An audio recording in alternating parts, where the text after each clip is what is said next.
વિદ્યાર્થી મિત્રો, જ્યારે આપ ફેબ્રુઆરી માર્ચ 2025ની અંદર ન્યૂ એસએસસીની એક્ઝામ આપવા જઈ રહ્યા છો ત્યારે પરીક્ષાની ગુરુચાવી સ્વરૂપે હું પ્રકાશભાઈ પટેલ આપને ગુજરાતી વિષયનું માર્ગદર્શન આપવા માગું છું। વિદ્યાર્થી મિત્રો, આપ સૌને ખબર છે કે ગુજરાતી વિષયની જે પેપર સ્ટાઇલ છે એના ટોટલી 4 વિભાગ છે, A, B, C અને D, અને બધા જ વિભાગ છે એ આપને ખબર હશે કે 20-20 ગુણના છે। હવે એની અંદર વધારે સમય ના લેતો જે 20 માર્ક્સનું જે ગ્રામર છે એ ગ્રામરની અંદર હું આપને અલંકાર વિશે માહિતી આપવાની શરૂઆત કરીશ। તો વિદ્યાર્થી મિત્રો, સૌથી પહેલો આજનો આપનો ટોપિક રહેશે અલંકાર। હવે અલંકારની અંદર હું જે પ્રમાણે નામ બોલું છું એ પ્રમાણે તમે નામ યાદ રાખવા માટેની કોશિશ કરજો। તો સૌથી પહેલો અલંકાર છે ઉપમા, પછી ઉત્પ્રેક્ષા, પછી રૂપક, પછી અનન્વય, વ્યતિરેક, વ્યાજસ્તુતિ, વર્ણાનુપ્રાસ, યમક, શ્લેષ, શબ્દાનુપ્રાસ, અંત્યાનુપ્રાસ, પ્રાસ સાંકળી અને સજીવારૂપણ।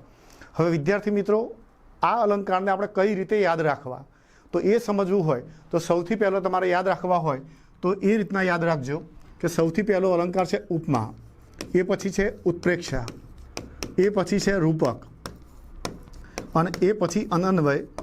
એટલે આ 4 અલંકાર તમારે ફાસ્ટ બોલવાના છે, ઉપમા, ઉત્પ્રેક્ષા, રૂપક, અનન્વય। એ પછી બીજા 3 અલંકાર બોલવાના છે, વ્યતિરેક, વ્યાજસ્તુતિ અને વર્ણાનુપ્રાસ। વ્યતિરેક, વ્યાજસ્તુતિ અને વર્ણાનુપ્રાસ, અને એ પછી 2 અલંકાર બોલવાના, યમક અને શ્લેષ। શ્લેષ પછી તમારે બોલવાનું છે શબ્દાનુપ્રાસ। શબ્દાનુપ્રાસ પછી તરત જ આવશે અંત્યાનુપ્રાસ। શબ્દાનુપ્રાસ પછી આવશે અંત્યાનુપ્રાસ। આ પ્રાસ શબ્દ ઉપરથી આવશે પ્રાસ સાંકળી, અને સાંકળના સ ઉપરથી યાદ રાખવાનું છે સજીવારૂપણ। હવે વિદ્યાર્થી મિત્રો, ફરી હું તમને આ વિશે માહિતી આપું તો સૌથી પહેલાં તમારે એ કામ કરવાનું છે, 4 અલંકાર બોલવાના છે, ઉપમા, ઉત્પ્રેક્ષા, રૂપક, અનન્વય। અનન્વય શબ્દ બોલો તો વ અને ય ઉપરથી આ 3 યાદ રાખવાના છે, વ્યતિરેક, વ્યાજસ્તુતિ અને વર્ણાનુપ્રાસ। પછી તમારે 2 અલંકાર યાદ રાખવાના છે, યમક અને શ્લેષ। શ્લેષનો સ બોલો છો એના ઉપરથી જ યાદ રાખવાનું છે શબ્દાનુપ્રાસ, અંત્યાનુપ્રાસ, પ્રાસ સાંકળી અને સજીવારૂપણ। હવે વિદ્યાર્થી મિત્રો, આ અલંકારને આપણે સમજવા માટેની કોશિશ કરીશું। તો સૌથી પહેલો અલંકાર હતો ઉપમા અલંકાર। તો વિદ્યાર્થી મિત્રો, ઉપમા અલંકારની અંદર શું કરવાનું હોય છે તો એટલું યાદ રાખવાનું, ઉપમા અલંકારની અંદર સરખામણી કરવાની હોય છે। ફરીથી બોલું છું, ઉપમા અલંકારની અંદર શું કરવાનું હોય છે તો સરખામણી કરવાની। શાની સરખામણી કરવાની તો રૂપ અને ગુણની સરખામણી। હવે એની અંદર કયા કયા શબ્દો વપરાય છે એ તમારે ખાસ યાદ રાખવાના છે। તો ઉપમા અલંકારની અંદર સૌથી પહેલું ઉદાહરણ હું લઈશ તો કે રાધાનું મુખ ચંદ્ર જેવું છે। ફરીથી બોલું છું, રાધાનું મુખ ચંદ્ર જેવું છે। તો અહીં વિદ્યાર્થી મિત્રો જેવું શબ્દ આવ્યો, રાધાના મુખની સરખામણી કવિએ ચંદ્ર જોડે કરી છે અને એ સરખામણી કરવા માટે જેવું શબ્દ આવ્યો છે। હવે હું જુદા જુદા ઉદાહરણો દ્વારા આપને હું વધારે માહિતી આપીશ। હવે પ્રીતિના ગાલ ટામેટા જેવા છે, એ ગાંડાની જેમ હસે છે, એ ગાંડાની માફક હસે છે, દાડમ કળી શા દંત। હવે વિદ્યાર્થી મિત્રો, હું થોડુંક હાર ઉદાહરણ આપને સમજાવવા જઈ રહ્યો છું। એના લાંબા કાળા વાળ સુર સરિતાના જલ સમા, શંકર શાહ વિશાળ ખભા ઉપર પથરાઈ રહ્યા હતા।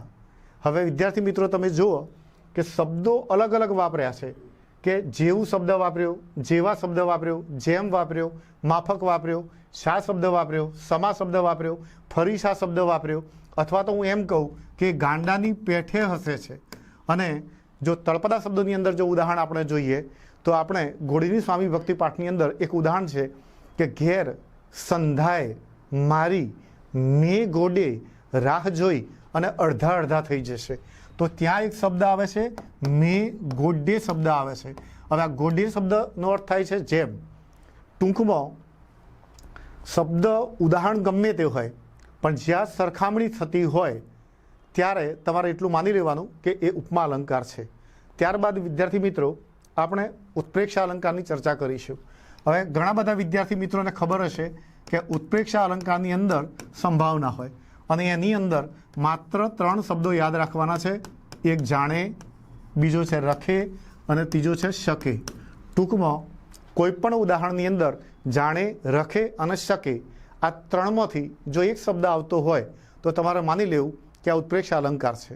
ઉદાહરણ તરીકે હૈયું જાણે હિમાલય, તો સૌથી પહેલો ઉદાહરણ આપણે બોલ્યા છીએ હૈયું જાણે હિમાલય. બીજું ઉદાહરણ આપણે લઈએ તો છે રખે ભાણેજ ના મરે, રખે ભાણેજ ના મરે કૃષ્ણએ કર્યો વિચાર. ફરી બોલું છું, રખે ભાણેજ ના મરે કૃષ્ણએ કર્યો વિચાર. ત્રીજું ઉદાહરણ છે બની શકે હું કાલે ઘેર ના પણ હોઉં. વિદ્યાર્થી મિત્રો, બધા ઉદાહરણો બોર્ડ ઉપર નથી લખતો, જરા હું આપને સમજાવવા માગું છું, એ આપ ધ્યાનપૂર્વક ફરીથી સાંભળજો. હૈયું જાણે હિમાલય, તો અહીં જાણે શબ્દ આવી ગયો છે. રખે ભાણેજ ના મરે કૃષ્ણએ કર્યો વિચાર. વિદ્યાર્થી મિત્રો, આ ઉદાહરણ મારે થોડું ડીપમાં સમજાવવું પડશે. કૃષ્ણ ભગવાનની ઈચ્છા મહાભારતના યુદ્ધની અંદર અભિમન્યુને મારવાની હતી. જો અભિમન્યુ ના મરે તો અભિમન્યુ કૃષ્ણને મારી નાખે, આવી એક સંભાવના હતી. એટલા માટે શબ્દ વપરાયો છે રખે. એટલે કવિએ લખ્યું છે કે રખે ભાણેજ ના મરે કૃષ્ણએ કર્યો વિચાર. વિદ્યાર્થી મિત્રો, ફરીથી એક વાર કહી દઉં, ઉપમા અલંકારમાં શું કરવાનું છે? તો ઉપમા અલંકારમાં સરખામણી કરવાની છે. ઉત્પ્રેક્ષ અલંકારની અંદર શું હોય? તો કે સંભાવના. એની અંદર કેટલા શબ્દો હોય? તો 3 શબ્દો. કયા 3 શબ્દો? તો કે જાણે, રખે અને શકે. વિદ્યાર્થી મિત્રો, હવે ત્રીજો અલંકાર છે રૂપક. રૂપક અલંકારની અંદર એક રૂપતા હોય.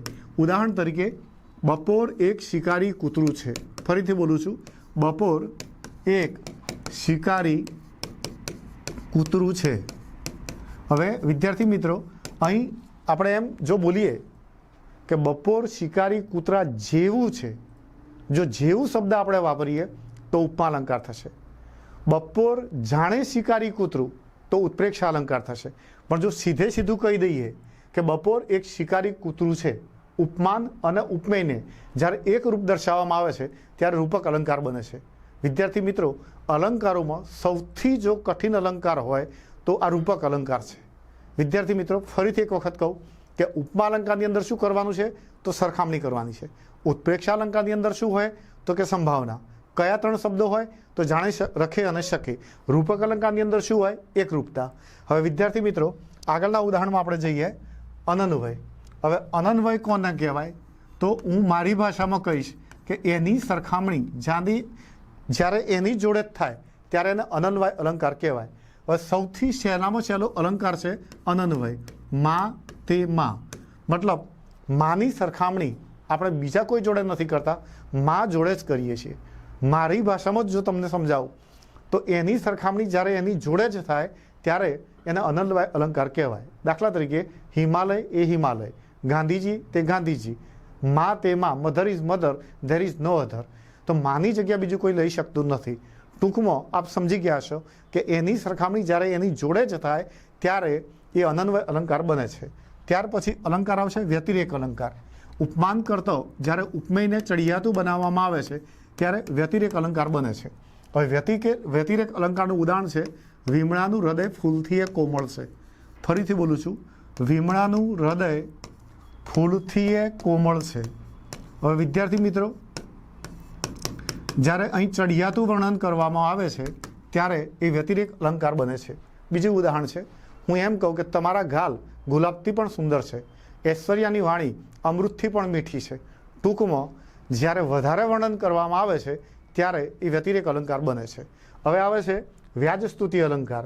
વ્યાજસ્તુતિ અલંકારની અંદર નિંદાના રૂપમાં પ્રશંસા અને પ્રશંસાના રૂપમાં નિંદા. ફરીથી બોલું છું, વ્યાજસ્તુતિ અલંકાર. તો વ્યાજસ્તુતિ અલંકારની અંદર નિંદાના રૂપમાં પ્રશંસા અને પ્રશંસાના રૂપમાં નિંદા, ત્યારે વ્યાજસ્તુતિ અલંકાર બને. ટૂંકમાં કહું તો જે કટાક્ષવાળી ભાષા આવે તે વ્યાજસ્તુતિ અલંકાર બને છે. ઉદાહરણ તરીકે, વાહ તમારી બહાદુરી ઉંદર જોઈ નાઠા. ફરીથી બોલું છું, વાહ તમારી બહાદુરી ઉંદર જોઈ નાઠા. હવે જ્યારે ઉંદર જોઈને માણસ ભાગી જતો હોય તો એને બહાદુર ના કહેવાય. ફરીથી બોલું છું કે ઉંદર જોઈને જે માણસ ભાગી જતો હોય એને બહાદુર ના કહેવાય. ટૂંકમાં એ કટાક્ષ કર્યો છે. પહેલો એને બહાદુર કહ્યો અને પછી એમ કહેવામાં આવે છે કે ઉંદર જોઈને નાઠા. મગન માયકાંગલો નથી, પાપડ તોડ પહેલવાન છે. તો આપણે કટાક્ષમાં બોલ્યા કે ભાઈ પાપડ તોડ પહેલવાન. પાપડ તોડવો એ કોઈ મોટી વસ્તુ નથી. અમુકને તમે એમ બોલો કે આ તો 52 વર્ષનો બાબો જ રહ્યો એમ. હવે 52 વર્ષની વ્યક્તિને તમે જ્યારે બાબો કહેવા માગો છો તો તમારી વાણીની અંદર કોઈક ને કોઈક કટાક્ષ છે. જ્યારે કટાક્ષવાળી ભાષા આવે ત્યારે સમજવાનું કે વ્યાજસ્તુતિ અલંકાર આવે છે. એ પછી આવે છે વર્ણાનુપ્રાસ. વિદ્યાર્થી મિત્રો, એકનો એક વર્ણ જ્યારે વારંવાર વપરાય ત્યારે એને વર્ણાનુપ્રાસ અલંકાર કહેવાય છે. દાખલા તરીકે, વિનુભાઈએ વાડીમાં વટાણા વાવ્યા. ફરીથી બોલું છું, વિનુભાઈએ વાડીમાં વટાણા વાવ્યા. હવે અહીં તમે જુઓ તો એકનો એક વર્ણ વારંવાર આવે છે. ઉદાહરણ તરીકે બીજું લઈએ આપણે તો, કૃત વર્માએ કવચ કાપ્યું, તો બધા ક આવે. ફોઈએ ફુવાની ફાંદ પર ફટાકડો ફોડ્યો, તો બધા જ શબ્દોની અંદર ફ શબ્દનું પુનરાવર્તન થાય છે. અને એવા આપને પણ કેટલાય ઉદાહરણો આવડતા હશે જેનો મને અનુભવ છે. તો વિદ્યાર્થી મિત્રો, ફરીથી કહું છું, એકનો એક વર્ણ જ્યારે વારંવાર આવે ત્યારે એને વર્ણાનુપ્રાસ અલંકાર કહેવામાં આવે છે. ત્યાર પછી અલંકાર આવે છે યમક. હવે યમક અલંકારની વ્યાખ્યા છે કે એક શબ્દ બે વાર આવે અને બંને જગ્યાએ અલગ અર્થ થાય ત્યારે બંને જગ્યાએ અલગ અલગ અર્થ થાય ત્યારે એને યમક અલંકાર કહેવામાં આવે છે. ફરીથી બોલું છું, એક શબ્દ બે વાર આવે છે અને બંને જગ્યાએ જ્યારે અલગ અલગ અર્થ થાય તો એને યમક અલંકાર કહેવાય. ઉદાહરણ તરીકે, પતિ તો પતિ ગયો. સૌથી પહેલું ઉદાહરણ છે પતિ તો પતિ ગયો. વિદ્યાર્થી મિત્રો, આપ જાણો છો કે પતિ શબ્દ જે અને પતિ ગયો, પતિ એટલે કે સ્વામી, હસબન્ડના અર્થમાં વપરાય છે, અને પતિ ગયો મતલબ પૂર્ણ થઈ ગયો. તો એક શબ્દ બે વાર આવ્યો, બંને જગ્યાએ એનો અર્થ અલગ થયો છે. એવા બીજા ઉદાહરણો આપની આગળ હું રજૂ કરીશ. સપનામાં સપના આવી. હે માનવી, મારી એક વાત માનવી, દાદાજી તમારી પાઘડી ઘડી માટે આપો ને. તો તમે જુઓ છો કે એક શબ્દ કેટલી વાર આવે છે? બે વાર. બંને જગ્યાએ એનો અર્થ કેવો થાય છે? અલગ અલગ. જ્યારે એક શબ્દ બે વાર આવે અને બંને જગ્યાએ અલગ અલગ અર્થ થતો હોય તો એને યમક અલંકાર કહેવાય. ત્યાર પછી અલંકાર આવે છે શ્લેષ અલંકાર. હવે શ્લેષ અલંકાર કોને કહેવાય? તો એક જ શબ્દના એકથી વધારે અર્થ થાય. ફરીથી બોલું છું, એક જ શબ્દના એકથી વધારે અર્થ થાય ત્યારે એ શ્લેષ અલંકાર બને છે. અથવા તો બીજી એની વ્યાખ્યા છે, શબ્દને તોડતા કે જોડતા અર્થ બદલાય ત્યારે એ શ્લેષ અલંકાર બને છે. એક ઉદાહરણ આપણે લઈએ કે તમે પસંદ કરેલું પાત્ર પાણી વિનાનું છે. હવે વિદ્યાર્થી મિત્રો, ઉદાહરણ હવે હું બોર્ડ ઉપર લખતો નથી, ડાયરેક્ટ આપની સમક્ષ રજૂ કરું છું કે તમે પસંદ કરેલું પાત્ર પાણી વિનાનું છે. તો અહીં એ ઉદાહરણના બે અર્થ થાય છે. પાણી વગરનું પાત્ર એટલે કે વાસણ, વાસણમાં શું નથી? તો પાણી નથી. અને બીજું છે પાણી વગરનું પાત્ર એટલે કોઈ સ્ટેજ પ્રોગ્રામની અંદર હોય અને કોઈ ભાઈએ કોઈ ભૂમિકા ભજવવાની હોય અને એ બરાબર ભજવી શકતો નથી, ત્યારે લોકો એના માટે ઉપયોગ કરતા હોય કે આ પાત્ર જે પસંદ કરેલું છે એ પાણી વગરનું છે. વિદ્યાર્થી મિત્રો, બધા જ અલંકારની ફરી એક વખત વ્યાખ્યા સમજાવી દઉં કે ઉપમા અલંકારમાં શું કરવાનું છે? તો કે સરખામણી. ઉત્પ્રેક્ષામાં શું છે? તો સંભાવના. રૂપકની અંદર શું છે? તો એકરૂપતા. અનન્વય કોને કહેવાય? તો એની સરખામણી જ્યારે એની જોડે જ થાય ત્યારે અનન્વય કહેવાય. વ્યતિરેક કોને કહેવાય? તો કે ચડિયાતું વર્ણન હોય એના કરતાં વર્ણન વધારે કરવામાં આવે તો એને વ્યતિરેક કહેવાય. વ્યાજ સ્તુતિમાં શું આવશે? તો કટાક્ષ આવશે. વર્ણાનુપ્રાસ કોને કહેવાય? તો એકનો એક વર્ણ જ્યારે વારંવાર આવે તો એને વર્ણાનુપ્રાસ કહેવાય. યમક તો કે એક શબ્દ બે વાર આવે અને બંને જગ્યાએ જ્યારે એનો અર્થ અલગ અલગ થાય ત્યારે એને યમક અલંકાર કહેવાય. જ્યારે શ્લેષ અલંકાર કોને કહેવાય?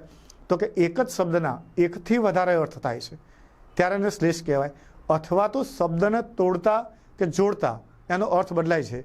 ઉદાહરણ તરીકે હું એમ કહું કે જો માનવી જાય છે અને સામેવાળો એનું અર્થઘટન ખોટું કરે, હે માં નવી જાય છે, તો શબ્દના અર્થ છે એ તોડી નાખતા અલગ અલગ થઈ જાય છે. વિદ્યાર્થી મિત્રો, હું માનું છું કે આપણને શ્લેષ અલંકારની અંદર પણ ખ્યાલ આવી ગયો છે. ત્યારબાદનો પછીનો અલંકાર આવે છે શબ્દાનુપ્રાસ. હવે શબ્દાનુપ્રાસ કોને કહેવાય? તો પ્રશ્નની અંદર જ જો તમે વિચારો તો એનો જવાબ છે શબ્દોનો પ્રાસ. ફરીથી બોલું છું કે શબ્દાનુપ્રાસ કોને કહેવાય? તો કે શબ્દોનો પ્રાસ. એનું ઉદાહરણ છે સાટે આજે ગાજે ઓલ્યું હાલરડું. ફરીથી બોલું છું, સાટે આજે ગાજે ઓલ્યું હાલરડું. હવે વિદ્યાર્થી મિત્રો, તમે જુઓ કે અહીં પહેલો શબ્દ આવ્યો સાટે, બીજો શબ્દ આવ્યો આજે, ત્રીજો શબ્દ આવ્યો ગાજે. તો આમ શબ્દોનો જ્યારે પ્રાસ બેસતો હોય ત્યારે એને શબ્દાનુપ્રાસ અલંકાર કહેવાય. એવું બીજું ઉદાહરણ જો આપણે લઈએ તો મિત્રોની સંગતે પંગતમાં રંગત આવી ગઈ. તો કે પંગત, સંગત અને રંગત, જ્યારે આવા શબ્દોનો પ્રાસ બેસતો હોય ત્યારે એને આપણે શબ્દાનુપ્રાસ અલંકાર કહીશું. સંસારની માયામાંથી કાયાને મુક્ત કરવા ગોવિંદ રાયાની માયા કરો. તો કે કાયા, માયા, રાયા આવા શબ્દો જ્યારે સરખા બેસતા હોય ત્યારે એને શબ્દાનુપ્રાસ અલંકાર કહેવાય. ત્યાર પછી અલંકાર આવે છે અંત્યાનુપ્રાસ. હવે વિદ્યાર્થી મિત્રો, જેમ મેં વાત કરી એમ અલંકારની અંદર જો તમે ધ્યાનપૂર્વક જુઓ તો પ્રશ્નની અંદર જ જવાબ છે. જેમ શબ્દાનુપ્રાસ કોને કહ્યું? તો કે શબ્દોનો જો પ્રાસ બેઠેલો છે એને શબ્દાનુપ્રાસ કહેવાય. એક્ઝેક્ટ એ જ રીતે જો અંતે પ્રાસ બેસતો હોય તો એને અંત્યાનુપ્રાસ કહેવાય. ઉદાહરણ તરીકે, જેની જશોદા માવલડી, ફરીથી બોલું છું, જેની જશોદા માવલડી ચરાવે ગોકુળ ગાવલડી. ફરીથી બોલું છું, જેની જશોદા માવલડી ચરાવે ગોકુળ ગાવલડી. હવે તમે નજર કરો તો અંત્યાનુપ્રાસ કોને કહેવાય? તો પહેલી લીટીમાં છેલ્લે અને બીજી લીટીમાં છેલ્લે, ટૂંકમાં અંતે જો પ્રાસ બેસતો હોય એને અંત્યાનુપ્રાસ અલંકાર કહેવાય. લાંબા જોડે ટૂંકો જાય, મરે નહીં તો માંદો થાય. જોજો રે મોટાના બોલ, ઉજ્જડ ખેડે બાજુ ઢોલ. તો એક બાજુ બોલ આવતું હોય અને બીજી બાજુ ઢોલ આવતું હોય. ટૂંકમાં હું માનું છું કે આપને ખ્યાલ આવી ગયો હશે કે શબ્દાનુપ્રાસ કોને કહેવાય અને અંત્યાનુપ્રાસ કોને કહેવાય. એ પછીનો અલંકાર આવે છે પ્રાસ સાંકળી. હવે વિદ્યાર્થી મિત્રો, પ્રાસ સાંકળીની વ્યાખ્યા છે પ્રથમ પંક્તિનો છેલ્લો શબ્દ અને બીજી પંક્તિનો પહેલો શબ્દ સાંકળની જેમ જોઈન્ટ થાય તો એને પ્રાસ સાંકળી કહેવાય. ફરીથી, પ્રથમ પંક્તિનો છેલ્લો શબ્દ અને બીજી પંક્તિનો પહેલો શબ્દ સાંકળની જેમ જ્યારે જોઈન્ટ થાય છે ત્યારે એને પ્રાસ સાંકળી કહેવાય. ઉદાહરણ તરીકે, પ્રેમ પદાર્થ અમો પામીએ, પ્રેમ પદાર્થ અમો પામીએ, વામીએ જન્મ મરણ જંજાળ, વામીએ જન્મ મરણ જંજાળ. તો શબ્દો જુઓ કે પહેલી લીટીનો છેલ્લો શબ્દ છે પામીએ, બીજી પંક્તિનો પહેલો શબ્દ છે વામીએ. તો પ્રથમ પંક્તિનો છેલ્લો શબ્દ અને બીજી પંક્તિનો પહેલો શબ્દ સાંકળની જેમ જોઈન્ટ થયો એટલે એને પ્રાસ સાંકળી કહેવાય. ઘેર પધાર્યા હરિજન ગાતા, વાતા તાલ ને શંખ મૃદંગ. તો ઘેર પધાર્યા હરિજન ગાતા, છેલ્લો શબ્દ આવ્યો ગાતા, વાતા તાલ ને શંખ મૃદંગ. તો પછી આવ્યો વાતા. મહેતાજી નિશાળે આવ્યા, લાવ્યા પ્રસાદ અને કર્યો ઉત્સવ. તો આવ્યા અને લાવ્યા. હવે જ્યારે આ રીતના શબ્દો સાંકળની જેમ જોઈન્ટ થતા હોય ત્યારે એને પ્રાસ સાંકળી અલંકાર કહેવાય. ત્યારબાદ અલંકાર આવશે સજીવારોપણ. તો વિદ્યાર્થી મિત્રો, નિર્જીવ વસ્તુની અંદર જ્યારે સજીવ વસ્તુનું આરોપણ કરવામાં આવે ત્યારે એને સજીવારોપણ અલંકાર કહેવાય. ઉદાહરણ તરીકે, ફૂલ હસતા હતા. હવે ફૂલ છે એ સાયન્સમાં ભલે સજીવ કહેવાય પણ સામાન્ય જીવનમાં આપણે નિર્જીવ કહીશું. ફૂલ હસી નથી શકતું. પણ જો તમે એમ બોલો છો કે ફૂલ હસતા હતા, એ જ રીતે સડક પડખું ફરીને સૂઈ ગઈ. હવે સડક છે એ નિર્જીવ વસ્તુ છે. માનવી જેમ રાત્રે પડખું ફરે એમ સડક પડખું ફરી શકવાની નથી. તો નિર્જીવ વસ્તુની અંદર સજીવ વસ્તુનું આરોપણ કરવામાં આવે ત્યારે એ સજીવારોપણ અલંકાર બને છે. હવે વિદ્યાર્થી મિત્રો, બધા જ અલંકારોની વ્યાખ્યા એકદમ ટૂંકમાં ફરીથી સમજાવી દઉં. તમારે કઈ રીતે એને યાદ રાખવાની છે એની પણ ટેકનિક આપી દઉં. જો તો આપણે સૌથી પહેલાં એવું બોલ્યા હતા કે ઉપમા, ઉત્પ્રેક્ષા, રૂપક, અનન્વય. તો પહેલાં 4 અલંકાર તમારે યાદ રાખવાના છે. અનન્વય, તો વ અને ય ઉપરથી 3 અલંકાર યાદ રાખજો: વ્યતિરેક, વ્યાજસ્તુતિ અને વર્ણાનુપ્રાસ.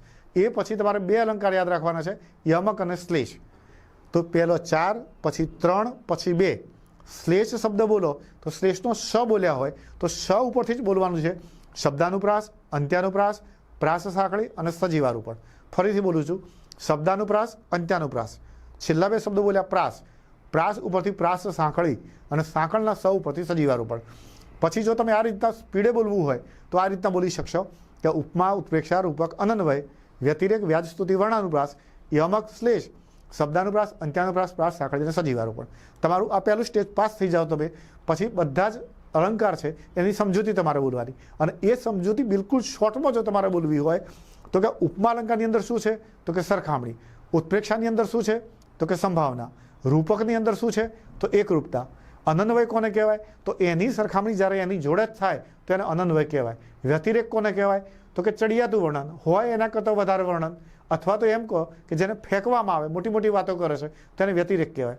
વ્યાજસ્તુતિ કોને કહેવાય? તો કે કટાક્ષ. વર્ણાનુપ્રાસ કોને કહેવાય? તો કે એકનો એક વર્ણ વારંવાર આવે એને વર્ણાનુપ્રાસ કહેવાય. યમક તો કે એક શબ્દ બે વાર આવે અને બંને જગ્યાએ અલગ અલગ અર્થ થાય એને યમક કહેવાય. શ્લેષ કોને કહેવાય? તો કે એક જ શબ્દના એકથી વધારે અર્થ થાય અથવા તો શબ્દને તોડતા કે જોડતા અર્થ બદલાય ત્યારે એ શ્લેષ અલંકાર કહેવાય. શબ્દાનુપ્રાસ, જો મેં તમને અગાઉ પણ કહ્યું હતું કે પ્રશ્નની અંદર જ જવાબ. શબ્દાનુપ્રાસ, શબ્દોનુપ્રાસ, અંત્યાનુપ્રાસ, અંત્યપ્રાસ. પ્રાસ સાંકળી, પહેલી લીટીનો છેલ્લો શબ્દ, બીજી લીટીનો પહેલો શબ્દ. અને સજીવારોપણ તો કે નિર્જીવ વસ્તુની અંદર સજીવ વસ્તુનું આરોપણ કરો તો એને સજીવારોપણ અલંકાર કહેવાય. પછી તમારે શું કરવાનું છે? એક એક ઉદાહરણ ફટાફટ યાદ રાખવાનું ટૂંકની અંદર લખીને.